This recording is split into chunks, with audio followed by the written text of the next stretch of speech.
Assalamualaikum warahmatullahi wabarakatuh. Perkenalkan, nama saya Anggitita Sana. Saya dari kelas 2B Pendidikan Jasmani NPM 192191066. Di sini saya akan menjelaskan tentang pengertian dari motorik, pengertian dari belajar, dan pengertian dari mengajar. Baik.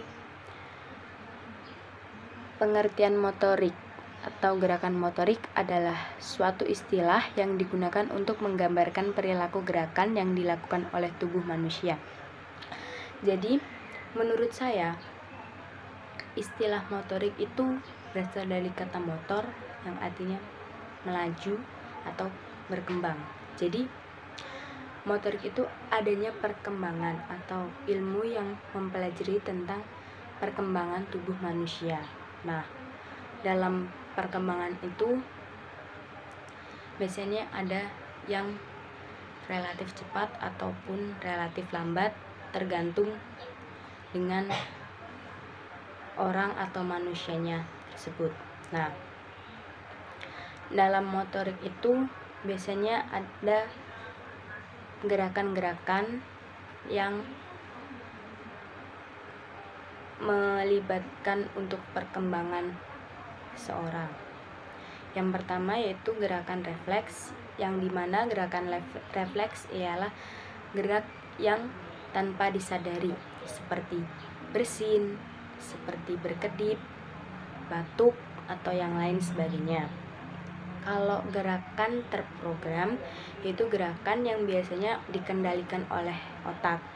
Nah, contohnya itu kayak saya ingin makan, berarti saya lapar, berarti kalau saya lapar saya harus makan.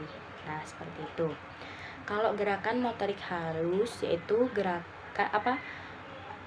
gerakan yang memiliki kemampuan yang melibatkan syaraf, otak, dan otot. Jadi seperti menulis, merangkai, menggambar, berjinjit, dan lain sebagainya. Nah, kalau gerakan motorik kasar yaitu gerakan yang memiliki kemampuan yang melibatkan keseimbangan atau koordinasi dalam gerak tubuh. Jadi contohnya kayak merangkak, berjalan, berlari, memukul, mengayunkan tangan. Jadi itu ada koordinasi antara tubuh bagian atas dan tubuh bagian bawahnya.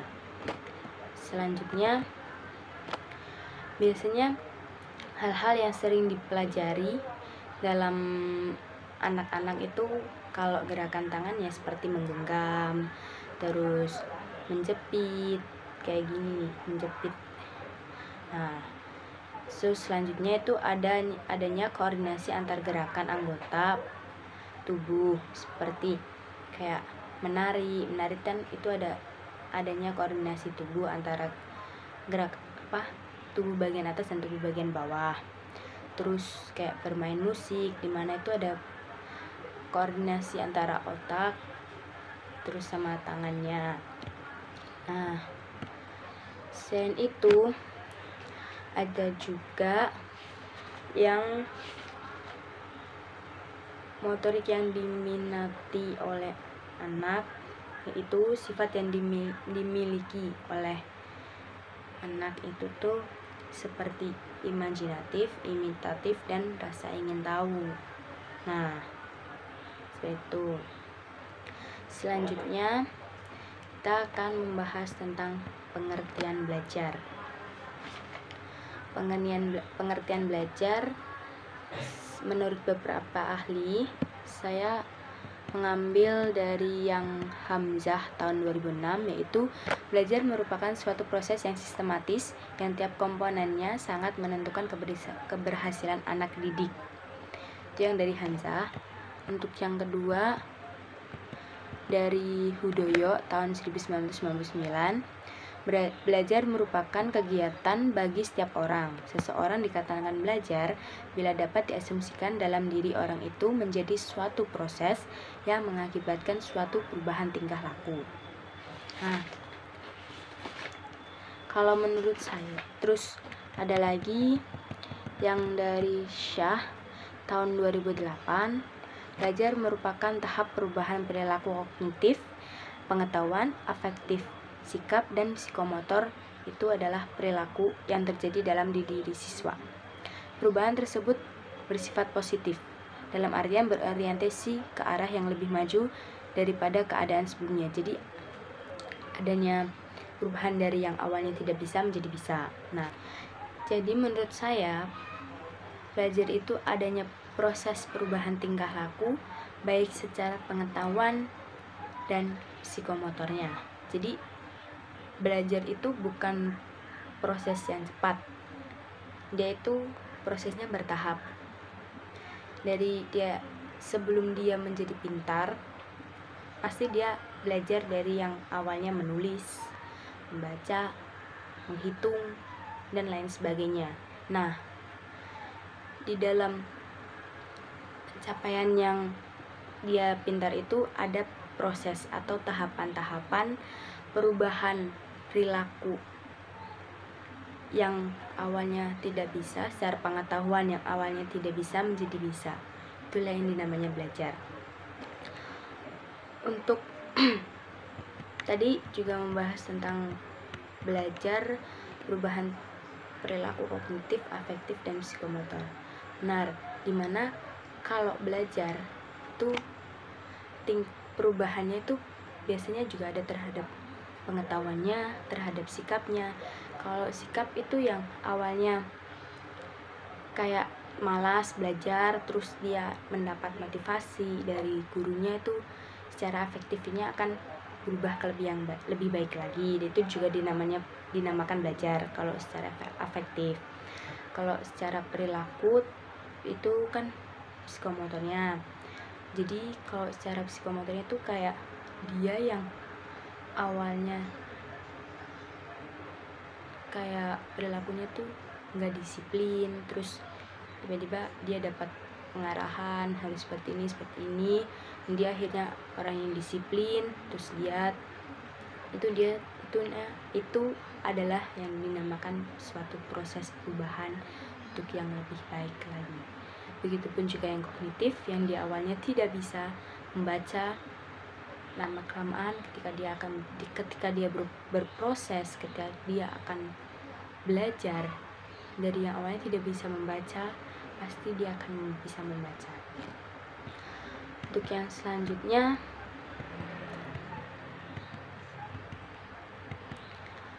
untuk belajar sebelum ke mengajar, mau tambahan sedikit. Dalam belajar itu harus ada kaitannya antara stimulus dan respon. Nah, kalau stimulus pendorong itu adanya dorongan dari guru untuk siswanya, sedangkan respon itu adanya reaksi atau tanggapan dari siswa itu terhadap guru. Jadi ada tanggapannya, kayak guru mendorong untuk belajar. Nah, dari muridnya itu adanya respon atau adanya tanggapan atau adanya reaksi, di mana si siswa itu mau belajar dan dia akan nurut apa yang dikatakan oleh gurunya, seperti itu. Tujuan belajar. Sekarang masuk ke tujuan belajar.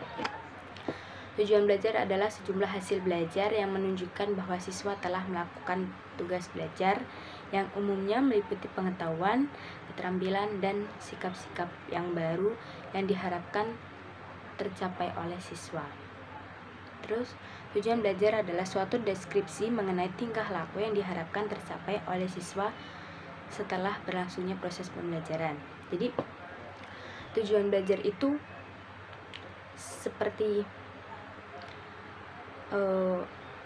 adanya harapan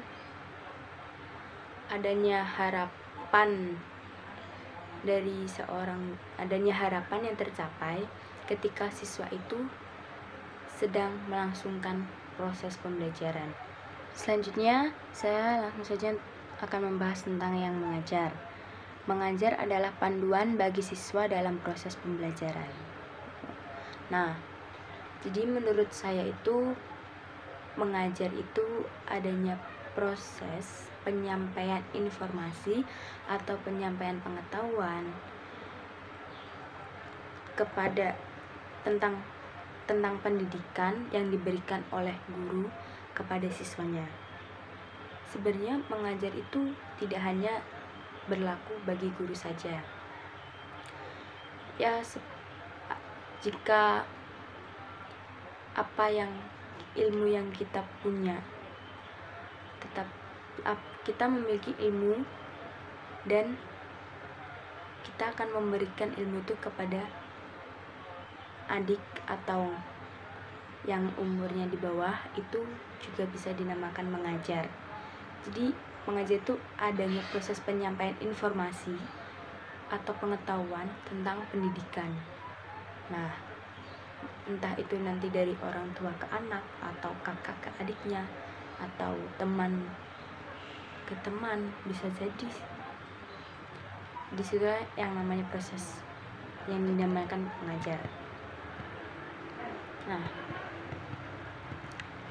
untuk tujuan mengajar itu tuh untuk menyampaikan pengetahuan dan untuk melatih pola pikir siswa. Jadi dimana ketika guru menyampaikan informasi atau menyampaikan suatu pengetahuan atau materi, dimana siswa itu harus berpikir. Nah, disitulah tujuan dari mengajar itu berfungsi, melatih pola pikir siswa. Dia harus apa yang harus dia lakukan, apa yang dia harus kerjakan, agar dia bisa mendapatkan nilai dari guru. Seperti itu. Untuk prinsip mengajar, yang pertama itu ada motivasi. Nah, yang dimana motivasi ini tuh harus selalu ada diberikan kepada siswa, entah dari guru memberikan motivasi kepada siswa, atau siswa tersebut yang harus memiliki motivasi di dalam dirinya agar terus ingin belajar. Yang kedua, adanya aktivitas, dimana yang dinamakan aktivitas itu adanya proses penyampaian informasi tersebut.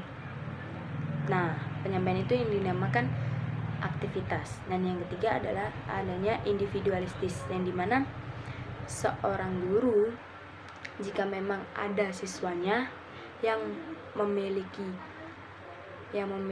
kekurangan dalam proses belajar, hendaknya didekati atau ditanya ada apa yang dia rasakan, sehingga ketika dia melakukan proses pembelajaran tersebut, dia akan fokus dan konsentrasinya tidak akan terganggu.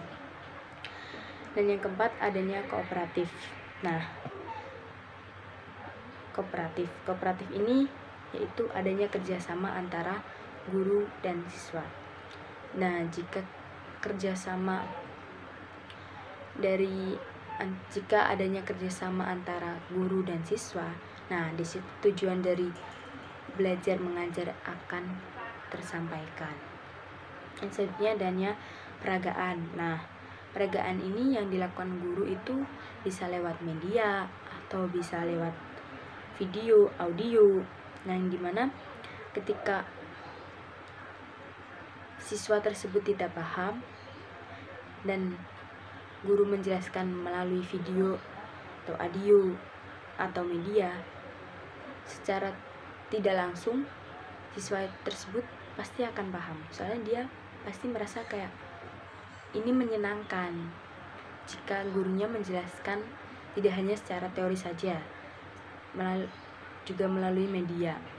Dan selanjutnya adanya lingkungan. Nah, lingkungan ini prinsipnya tuh lingkungan belajar yang harmonis, yang tenang, yang tidak ada keramaian atau kerusuhan, kericuhan. Dan jika di lingkungan yang tenang, itu proses pembelajaran akan berlangsung dengan sangat tenang. Dan yang selanjutnya atau yang terakhir itu adanya apresiasi, dimana maksudnya adanya apersepsi. Nah, di situ adanya pengulangan materi. Di sini yang dimaksudkan adalah pengulangan materi. Jadi maksudnya ketika hari ini guru itu mengajar kepada siswanya, sebelum melanjutkan ke materi yang selanjutnya, guru tersebut harus memberikan persepsi atau mengulangi materi yang sebelumnya agar guru itu bisa tahu apakah para siswa atau muridnya itu paham dengan apa yang diajarkan oleh gurunya. Seperti itu. Nah, kesimpulannya adalah walaupun belajar dan mengajar memiliki arti yang sama, yang menjurus kepada perubahan tingkah laku dan juga perubahan terhadap aspek kognitif, afektif, dan psikomotornya, sehingga memiliki kemampuan untuk menggerakkan anggota tubuh yang melibatkan otot, syaraf, dan tulang. Selain itu, juga adanya perkembangan gerak yang meliputi keseimbangan dan koordinasi gerak tubuh. Semua ini akan saling berkaitan dalam suatu sistem pembelajaran yang akan berlangsung pada anak, baik di lingkungan sekolah ataupun di lingkungan masyarakat. Sekian dari saya. Mohon maaf apabila ada kesalahan. Wassalamualaikum warahmatullahi wabarakatuh.